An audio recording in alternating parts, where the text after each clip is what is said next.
পাঁচ ওয়াক্ত সালাত নিবেদনের চাইতে গুরুত্বপূর্ণ কোনো ভালো কাজ ঈমানের পর আর দ্বিতীয়টি থাকতে পারে না। এই নামাজ যার যত বেশি সুন্দর হবে, যিনি যত বেশি নিয়মিত হবেন, যিনি যত বেশি এই সালাতটাকে সুন্দরভাবে আদায় করবেন, আল্লাহর কাছে তিনি তত প্রিয় পাত্র হবেন, মুসলমান হিসাবে তিনি তত সফল কাম হবেন। আল্লাহ তাআলা সূরা মুমিনুনের প্রথম আয়াতে বলেছেন, ক্বাদ আফলাহাল মুমিনুন আল্লাযীনা হুম ফি সালাতিহিম খাশিউন।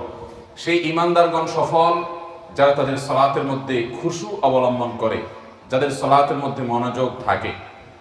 ঠিক একইভাবে সালাতের মধ্যে মনোযোগের পাশাপাশি সালাতের বাহ্যিক যে কর্মকাণ্ড সমূহ আছে, রোকনগুলো আছে, ফরজ ওয়াজিব সুন্নাহগুলো আছে, সেগুলো সঠিকভাবে আদায় করা, এটা সালাতের পূর্ণাঙ্গতার পূর্ব শর্ত।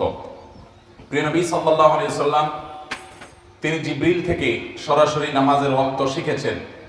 জিবরিল নবী